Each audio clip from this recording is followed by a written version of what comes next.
Hello Aquarius, and thank you for watching your May 2021 video. So this is an interesting month. This is the start of eclipse season.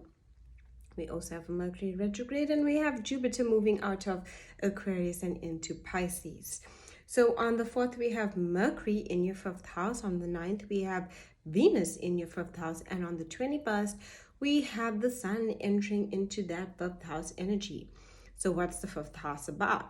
It's about creativity, it's about fun, it's about romance, it's about finding that passion and love for life.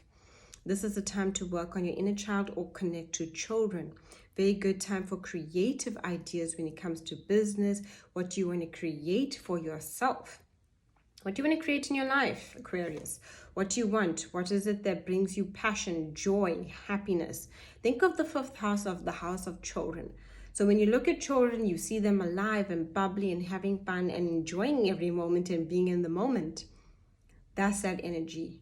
What brings you pure, childlike enjoyment where you feel good, where you feel happy and content within your own life. Now on the 11th, we have a new moon in your 4th house. And the 4th house is about your deep emotional self as well as your physical self of home. That's what it is. The 4th house rules home, but it deals with our emotional self because that's where we feel close, family. So new moon, new beginnings when it comes to your emotions, when it comes to how you feel comfortable around others, around people that are family or soul family. And you would love and would be a great idea to make some changes with this new moon to your home, your actual home, so you feel more comfortable and happy. You might think of moving away a bit, changing a few things, rearranging, decluttering. That's that 4th house. It wants that new energy coming in with this new moon. So it wants you to feel that vitality when it comes to your emotional and physical well-being, where you feel comfortable. On the 14th, we have Jupiter joining Neptune in your 2nd house. Now, this is great for finances. Neptune, dreams. Jupiter, luck, opportunity, and expansion. So this is great news when it comes to that 2nd house, when it deals with value, talents. What do you value? Your resources. So your talents, when it is comes down to basically your resources. So basically, are you good at whatever it is, woodwork or creativity or marketing, and you use your talents to bring you more funds in? You have to focus on your talents. What are you good at? What are you good at listening and helping people? Is there a way that can be something that offers you funds and resources? This is a blessing too, where it gives you just opportunities coming to you. So it wouldn't be like you need a hunt for it. Well, you got to put yourself out there, but it'll come to you too. Opportunity is looking for you, so you need to go around knocking on doors of opportunity to allow them to come into your life, Aquarius. That's beautiful energy. You need to pay attention to ideas that you have, dreams that you have, and as well as random things that people say to you that offer you an opportunity that can boost your resources through saving even. It's very good. The 2nd house rules money, and to have Jupiter there, it's great. It expands, and it's a good time to expand on what you want to create in your life. Even support. On the 26th, we have a blood moon lunar eclipse, and this is why May is so important and so good to basically focus on your physical body, vitality, and well-being. Now, this lunar eclipse will be happening in your 11th house of social connections. You might see that you want to change the people you interact and have socialized with and have relationships with. You want to change the relationship, either way you'll set up boundaries and see if that works. If not, you might need to let the relationship go. And you might be looking for a new group of people that you really feel connected to on a soul level, that understand you and accept you, especially in the 11th house for you. You are original. You are you. There's no other copy of you. So with the 11th house, you really want people to acknowledge and accept you for who you are. And you will be looking for that and feeling that you want that in your relationships. But you're going to have to close the door on relationships that don't offer you that. On the 30th, we have Mercury going into retrograde now. Communication. Communication, communication, communication. This is when we have lots of miscommunication.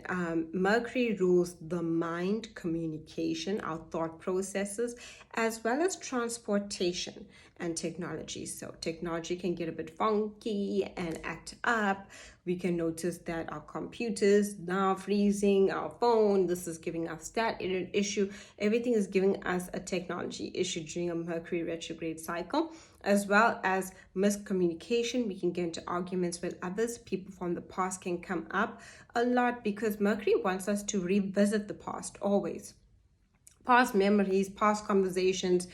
Be wary of gossip during this Mercury retrograde. All of these things will come to light during a Mercury retrograde time because it wants us to reflect, review, and release and reset.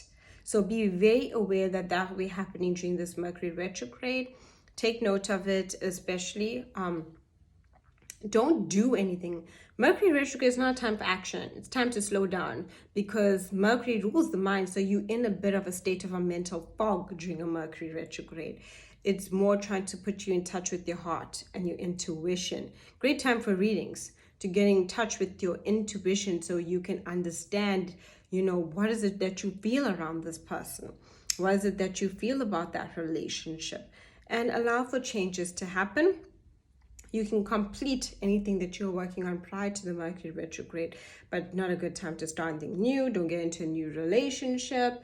Relationships can end during a Mercury retrograde, oftentimes due to miscommunication, or all of a sudden during Mercury retrograde, someone is now more vocal about their wants and needs because their mind is asleep and they're more emotionally connected to what they want. And that's what they'll be sharing. So rest and take it easy during the Mercury retrograde. That's the best advice I can give, and reflect. And whatever comes up for you, know that it's wanting you to release and heal from it so you can move forward. Your card for May is pay attention.